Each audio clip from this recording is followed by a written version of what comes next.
You killed him?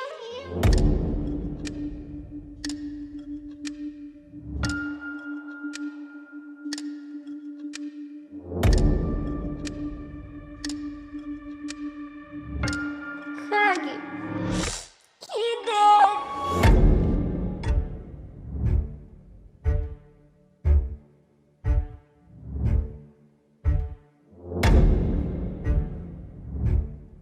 He dead. I kill you.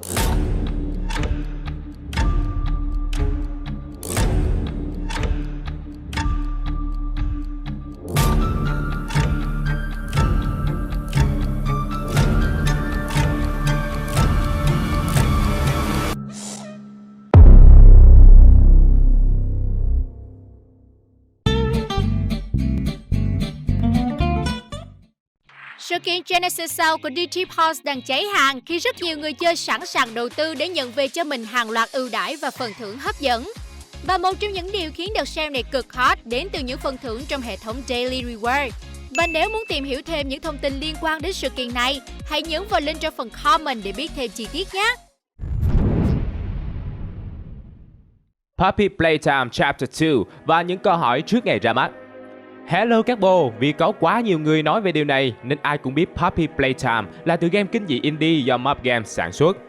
Có mục tiêu vô cùng khiêm tốn khi ra mắt, nhưng chính cha đẻ của Puppy cũng không thể ngờ trò chơi của mình lại trở thành cú hit lớn tới vậy khi được đánh giá cao bởi giới chuyên môn lẫn cộng đồng game thủ. Sau khi chương thứ nhất khép lại, người ta vẫn còn quá nhiều câu hỏi như Puppy tốt hay xấu, Huggy thực sự đã chết hay chưa và nhân vật chính thực sự là ai. Với hy vọng tìm thấy câu trả lời trong phần 2, dĩ nhiên mọi thông tin về phiên bản này luôn được các game thủ quan tâm theo dõi. Không có gì có thể qua mắt các game thủ thiện lành. Rất nhanh chóng sau đó, họ đã tìm thấy thông tin bị rò rỉ từ trang SteamDB của Puppy Playtime, tiết lộ rằng ngày phát hành của Chapter 2 có thể rơi vào cuối tháng 4 năm 2022. Mặc dù mục Release Date trên SteamDB chỉ thông báo một cách mơ hồ là Coming Soon, tuy nhiên, một Store API Release Day lại khẳng định ngày tháng cụ thể là ngày 29 tháng 4. Rất có thể đây chỉ là thông tin do sai sót của ông đánh máy và đến hôm nay vẫn chưa có dấu hiệu gì về việc Puppy Playtime Chapter 2 ra mắt.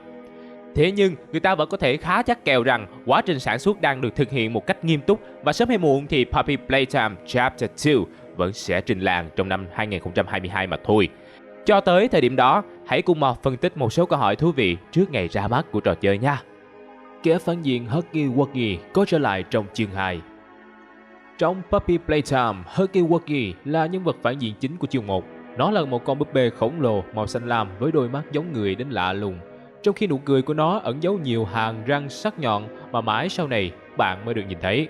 Game thủ sẽ phải tự tạo ra một món đồ chơi bằng chiếc máy bay Make a Friend. Sau đó, Huggy Wuggy mới bắt đầu đuổi theo tìm cách sơi tái bạn. Những ai đã trải qua trò chơi này đều có những ký ức kinh hoàng khi nhớ lại nó. Sau khi chương 1 của Puppy Playtime chấm dứt, game thủ đã chứng kiến cảnh Huggy Wuggy, kẻ thù đáng sợ của chương này, rơi thẳng xuống vực và chết tươi với nhiều vết máu vương vãi. Tuy nhiên, trong khi chúng ta thở phào nhẹ nhõm vì điều này, lại có một nhóm người cảm thấy nuối tiếc. Lũ trẻ con chưa biết gì về thế giới trong game. Chúng chỉ mới nhìn thấy Huggy Wuggy trong hình tượng một con thú nhồi bông đáng yêu màu xanh dương, và ngay cả những hàng răng sắc nhọn của nó trông cũng dễ thương trong mắt chúng. Nghe buồn cười đấy, nhưng lại là sự thật 100%. Có điều gì đó về con búp bê màu xanh khổng lồ với bộ răng ghê rợn khiến nó trông cực kỳ hấp dẫn đối với trẻ em ngày nay. Nhưng trong vai trò người lớn, chúng ta khó mà biết chính xác thì nó đáng yêu ở chỗ nào. Tuy nhiên cũng có một số cách giải thích khả thi. Một trong số nhiều lời giải thích hợp lý là trẻ em không cảm nhận được những điều đáng sợ giống như cách người lớn làm. Đôi khi, người lớn có thể khó nhìn nhận một thứ gì đó từ góc độ của một đứa trẻ. Vì vậy, việc bối rối trước sự nổi tiếng đột ngột của một sinh vật ác mộng kinh hoàng là điều dễ hiểu. Trường hợp này cũng giống như việc không ít lần người lớn cảm thấy xấu hổ khi xem các siêu nhân biến hình, nhưng trẻ con lại cực kỳ yêu thích và muốn bắt chước theo các tư thế múa may quay cuồng đó. Đối với một người lớn, việc biết rằng họ đang chơi một trò chơi kinh dị chắc chắn khiến Huggy có vẻ đáng sợ. Như một đứa trẻ chỉ có thể nhìn thấy một con búp bê giống khỉ, dài, màu xanh, tên Huggy giơ tay chào mình ở đầu trò chơi. Bên cạnh đó, nhiều hàng răng sắc như dao cạo có thể trông rất ngầu trong mắt trẻ thay vì đáng sợ như cách nhìn nhận của người lớn. Ngược lại, một số linh vật phổ biến như chuột Mickey, Chuck E. Cheese và thậm chí là cả ông già Noel ở các siêu thị hay các chú hề đôi khi có thể khiến trẻ em sợ hãi. Chúng có thể không nghĩ về những tình tiết sâu sắc hơn trong game. Ví dụ, điều gì đã xảy ra với nhân viên của Puppy Playtime, hay các món đồ chơi thực ra là cái gì. Trẻ em cũng có xu hướng xem nhiều video trên YouTube, và việc xem ai đó chơi game kinh dị cùng hàng ngàn khán giả khác chắc chắn là ít ghê rợn hơn nhiều so với tự chơi. Cũng cần phải nói rằng, dù các món đồ chơi trong Puppy Playtime là rất đáng sợ, chúng có khởi nguồn từ những hình tượng rất quen thuộc và thân thiện với trẻ em thế giới. Ví dụ như Mommy Longlegs được thiết kế dựa trên búp bê Betty Spaghetti, cực kỳ phổ biến hồi thế kỷ trước. Bản thân Huggy Wuggy cũng xuất hiện trong hình tượng hết sức thân thiện, có thể khiến trẻ em tạo ra ấn tượng rằng nó không phải là kẻ thù đáng sợ. Những gợi ý rằng Huggy Wuggy là thử nghiệm 1006 của Puppy Playtime cũng sẽ không xuất hiện cho đến phần sau của trò chơi. Ấn tượng đầu tiên luôn có ảnh hưởng rất lớn đối với nhận thức của con người về sự vật trong tương lai. Và tất nhiên, không phải đứa trẻ nào thích Huggy Wuggy cũng sẽ chơi Puppy Playtime. Game không phải là miễn phí nên không phải ai cũng sẽ có cơ hội dành thời gian trải nghiệm nó. Và các bậc phụ huynh có thể sẽ ngăn con mình chơi game kinh dị. Nhưng không phải lúc nào chúng ta cũng chơi game mới được thích nhân vật. Ví dụ như bạn không chơi Final Fantasy 7 nhưng vẫn thích Tifa, Aerith. Chúng ta có thể đơn thuần là nhìn thấy hình ảnh dễ thương của sinh vật này đâu đó trên mạng xã hội và yêu thích nó mà không hề biết về bản chất thực sự của sinh vật này. Thế nên, với sự nổi tiếng rất không liên quan đó, biết đâu Chapter 2 của Puppy Playtime sẽ có sự trở lại của sinh vật này thì sao?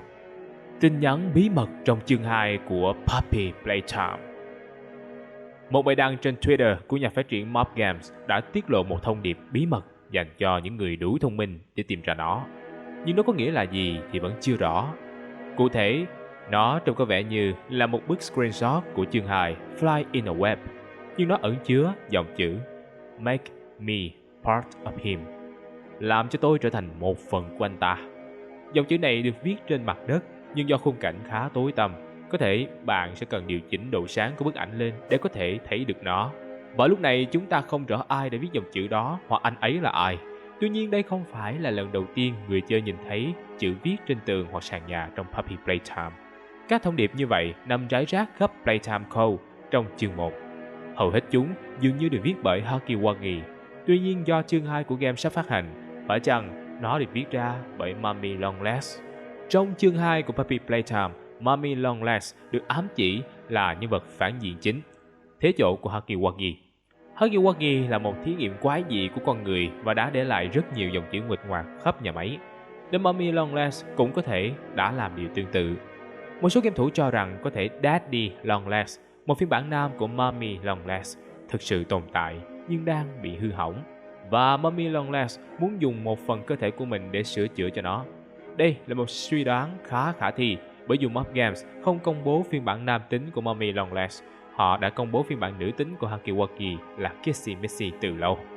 Ngoài ra thì còn một khả năng nữa là các nhà sáng lập của Playtime Code là những người viết nên dòng chữ này.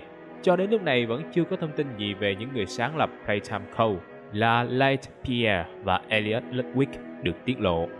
Có thể một trong số họ đã bị say mê bởi những sáng tạo của mình đến mức muốn trở thành một món đồ chơi hoặc dâng hiến các bộ phận của mình để làm nguyên liệu sản xuất đồ chơi cho công ty đem bán. Có khi nào Mommy Longlegs không phải là kẻ thù? Trong Puppy Playtime, người chơi sẽ nhập vai một nhân viên cũ của nhà máy sản xuất đồ chơi Playtime Code vốn đã đóng cửa từ lâu vì toàn bộ nhân viên của nó mất tích. Tuy nhiên, bạn lại vừa nhận được một bức thư bí ẩn có lẽ được gửi bởi món đồ chơi được dùng làm tên game, Puppy. Điều gì đã xảy ra với các nhân viên của Playtime Code trong Puppy Playtime vẫn chưa được biết. Nhưng bức thư nói rằng họ chưa bao giờ rời đi mà vẫn ở trong nhà máy. Trong nỗ lực giải cứu The Flower hay cô búp bê Puppy, game thủ sẽ sử dụng một vật phẩm độc đáo gọi là Grab Pack để giải các câu đố trong nhà máy, đồng thời cố gắng tránh Huggy Wuggy chết người. Nếu bị Huggy Wuggy bắt được, nó sẽ sử dụng đôi tay mạnh mẽ để siết chặt bạn cho đến khi bạn nổ tung như một bao snake. Vào cuối chương 1, Huggy Wuggy có lẽ đang gặp phải cái kết của mình, và đoạn giới thiệu của chương 2 cho thấy những gì sẽ xuất hiện để thay thế anh ta, được đặt tên là Mommy Longlegs. Dẫu vậy, nhưng có những game thủ tin rằng Mommy Longlegs sẽ không phải là kẻ địch của bạn trong chương 2 này. Nghe thật điên rồ, nhưng đây là một giả thuyết đang được đông đảo fan của trò chơi ủng hộ. Dù đoạn trailer giới thiệu đầu tiên của chương 2 Puppy Playtime đã cho thấy Mummy Longlegs xuất hiện với vẻ ngoài đáng sợ, nhưng có những ý tưởng nói rằng cô ta có thể không phải là nhân vật phản diện thực sự, mà chỉ là cách Mob Games đánh lạc hướng game thủ khỏi một kẻ ác lớn hơn sẽ rình rập người chơi tại các căn phòng ngõ ngách của nhà máy sản xuất đồ chơi Playtime Co. Tất nhiên nếu Mummy Longlegs không phải là nhân vật phản diện chính của chương 2, thì điều đó đặt ra câu hỏi, đó là ai? Nếu đó là một nhân vật phản diện phụ hoàn toàn mới thì có vẻ hơi thiếu đồ, vì game thủ đã quen với hình tượng Mummy Longlegs hiện tại. Tuy nhiên, đó có thể là mẹ, tức Mummy, mà Puppy nói đến trong câu chuyện của cô trong đoạn trailer. Mặc dù trailer này khiến chúng ta tin rằng mẹ là Mummy Longlegs, nhưng có một chút mâu thuẫn ở đây. Puppy nói rằng mẹ không thích khách khứa, nhưng Mummy Longlegs lại có vẻ đặc biệt hào hứng với việc có một người bạn chơi mới. Sự tương phản rất ấn tượng và có thể có một nhân vật mẹ hoàn toàn khác biệt xuất hiện trong phần 2. Ngoài ra, nếu Huggy Wuggy không phải là thử nghiệm 1006 của Puppy Playtime, mặc dù trò chơi úp mở rằng nó chính là thử nghiệm 1006, thì thử nghiệm 1006 có thể là nhân vật phản diện chính của chương 2 hoặc một chương khác về sau. Cũng có một kẻ thù trông giống một con sâu bướm màu tím xuất hiện trong đoạn trailer của chương 2. Và mặc dù chỉ có thời lượng xuất hiện ngắn ngủi và thiết kế không có gì ấn tượng, nó vẫn có thể là một kẻ thù nhỏ.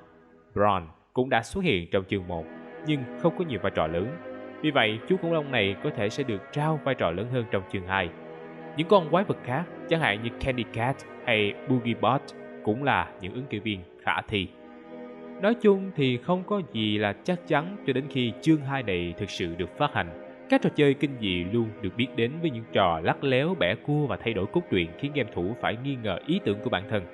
Nếu thực sự có một nhân vật phản diện khác trong chương 2 này thì chúng ta có thể cân nhắc tới một số ứng cử viên như Kissy Missy, Bron hay thí nghiệm 1006 bí ẩn.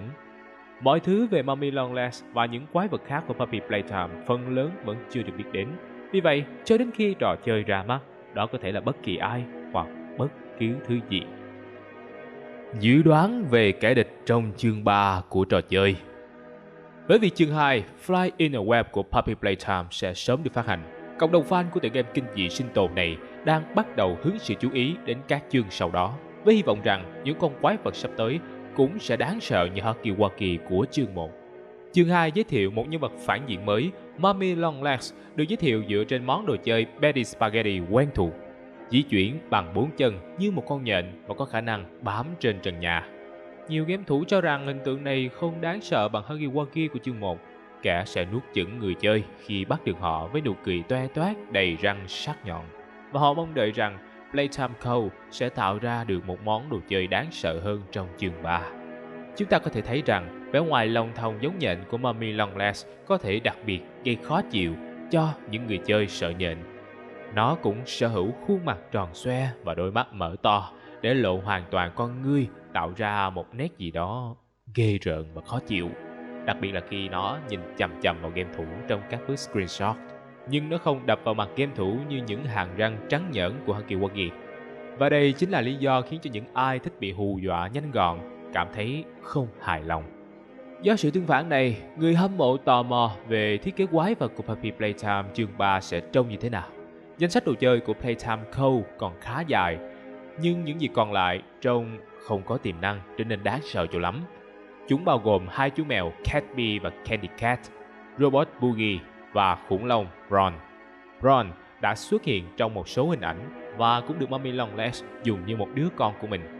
Trong khi Catbee, Candy Cat, Boogie đều xuất hiện trong chương 1 dưới trạng thái hư hỏng, bị tháo rời và ném bươn bãi khắp nơi. Việc để chúng trở thành kẻ địch trong chương 3 hẳn không phải là khôn ngoan, bởi game thủ đã nhìn thấy trạng thái hư hỏng của chúng trông ra sao và không còn đáng sợ nữa. Vậy nên dù quái vật của Puppy Playtime chương 3 có thể là một nhân vật mà người chơi đã được giới thiệu trong trò chơi hoặc thông qua thiết lập của Puppy Playtime, hy vọng rằng chương sắp tới của nó sẽ giới thiệu các nhân vật và cốt truyện hoàn toàn mới so với những gì chúng ta đã biết từ chương 1. Sẽ càng tốt hơn nếu các chương trong tương lai cũng sẽ làm như vậy, liên tục giới thiệu những con quái vật mới trong vai kẻ địch chính của game thủ. Điều này sẽ giúp người chơi có được cảm giác khám phá mới mẻ khi đối mặt với những con quái này, thay vì sự trùng lặp khi phải xem lại những gì đã gặp gỡ trước đây. Nếu Mummy Longlegs lấy cảm hứng từ Betty Spaghetti, thì con quái vật của chương 3 có thể là bản sao của John Donne's Furbies, Eagle Pickle, Squishmallows hay tương tự như vậy. Đặc biệt, Mob Games còn có thể nhờ đến sự sáng tạo của các fan. Đã có rất nhiều nhân vật được các fan tạo ra theo phong cách của Huggy Wuggy hay Mommy Longlegs. Nên nếu bí ý tưởng, đội ngũ phát triển hoàn toàn có thể dựa dẫm vào đội ngũ fan của mình. Hy vọng rằng Mob Games sẽ tiếp tục phát hành các chương Puppy Playtime vì trò chơi đã tạo ra được một cộng đồng fan đông đảo, luôn chờ đợi và ngấu nghiến những nội dung mới được công bố. Liệu Puppy có phải là trùm cuối của Puppy Playtime? Trong chương đầu tiên của Puppy Playtime, người chơi đã chống lại con quái vật Huggy Wuggy và có vẻ như chúng ta sẽ làm điều tương tự như vậy với Mommy Longlegs ở chương 2. Tuy nhiên, không ít game thủ đã đặt ra giả thuyết rằng chính Puppy có thể là nhân vật phản diện thực sự của bộ truyện. Nếu như Huggy Wuggy và Mommy Longlegs dễ thương đều có thể để lộ một hình tượng hoàn toàn khác biệt, thì điều gì có thể ngăn cản cô bé Puppy mong manh và ngây thơ lật mặt và trở nên cực kỳ đáng sợ vào cuối tựa game này? Có một vài manh mối gợi ý cho game thủ rằng Puppy có thể là nhân vật phản diện của Puppy Playtime, bao gồm một vài chi tiết nhỏ trong chương 1.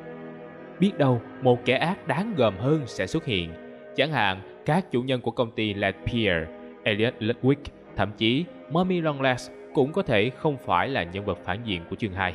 Trong đoạn trailer mới nhất của Puppy Playtime Chapter 2, Fly in a Web, Mommy Longlegs gọi người chơi là Playmate, tức là bạn cùng chơi, và dường như xem các đồ chơi khác trong Playtime Co. là con của mình, nên có thể nhân vật này không đáng sợ như vẻ bề ngoài. Vậy thì những manh mối gợi ý Puppy là trùm cuối được nói tới bên trên là gì? Có lẽ nổi bật nhất là hàng chữ trong hệ thống thông gió của nhà máy, có lẽ do Huggy Wuggy thực hiện. Con quái vật xanh dương này viết các cụm từ như "tôi đang đói" và "đây không phải là cơ thể của tôi" rất nhiều lần, bởi Huggy Wuggy rõ ràng là một sinh vật sống. Tuy nhiên, cũng có những dòng chữ như "cô ấy không thể tin cậy được" và "đừng để cô ấy ra ngoài". Có vẻ như Huggy đang cố cảnh báo những người không may mắn vào nhà máy không nên cố gắng tìm ai đó. Và hiện tại thì có lẽ cô ấy là chị Puppy. Trong trailer của chương 2, game thủ lại băng qua các địa điểm trong nhà máy Playtime Co. Nhưng lần này có lẽ là cố gắng trốn tránh Mommy Longlegs linh hoạt. Tuy nhiên, trong suốt thời lượng của trailer, Puppy không hề xuất hiện. Đây là một điều kỳ lạ, bởi nếu người chơi giải thoát cho nàng búp bê ở cuối chương 1 thì lẽ ra Puppy phải đồng hành cùng người chơi trong nỗ lực thoát khỏi Playtime Co. Tuy nhiên, ngay cả khi cô bé búp bê này là một nhân vật phản diện, rất có thể Puppy cũng không phải là nhân vật phản diện chính. Bất cứ điều gì cũng có thể xảy ra, bởi series Puppy Playtime chỉ mới bắt đầu. Nếu Puppy là kẻ xấu thì câu hỏi đặt ra là tại sao? Bởi một vai phản diện đáng nhớ cần phải có cốt truyện và lý do thuyết phục, chứ ác chỉ vì ác sẽ rất chán. Nhìn sơ qua có thể tìm ra một lý do khiến Puppy trở nên tàn ác, bởi ai mà bị nhốt cả chục năm trong cái tủ trưng bày thì cũng phát rồ mà thôi. Puppy vốn là một búp bê siêu thông minh, đủ trí tuệ để trò chuyện với con người về nhiều chủ đề. Vậy nên bị nhốt riêng ở một chỗ, không thể đi lại hay giao tiếp với bất kỳ ai là một cực hình có thể khiến bất kỳ kẻ nào có trí tuệ trở nên điên rồ. Hoặc một lý do nào khác, Puppy cũng là một sinh vật sống giống như Huggy Wuggy.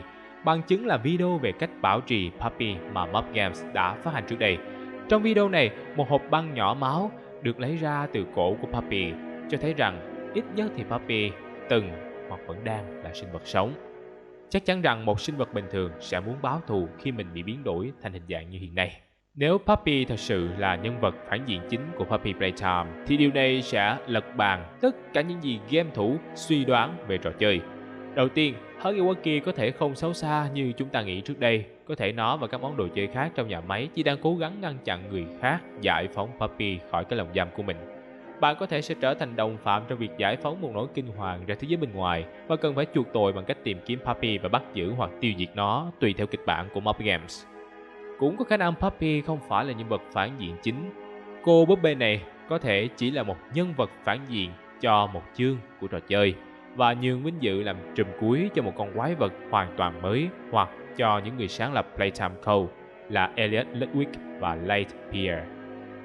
Một điều có thể được dùng làm bằng chứng cho dự đoán này là một thông điệp khác của Huggy Wuggy viết rằng cô ấy ở bên họ. Nếu suy nghĩ theo hướng này, Puppy có thể là một con tốt trong trò chơi của những người sáng lập, hoặc là một nạn nhân bị cuốn vào cuộc trái với ý muốn của mình. Biết đâu, Elliot và Late có thể đang sử dụng Puppy và lá thư là mồi nhử để thu hút bạn đến nhà máy nhằm có thêm nguyên liệu để tiếp tục thí nghiệm của họ.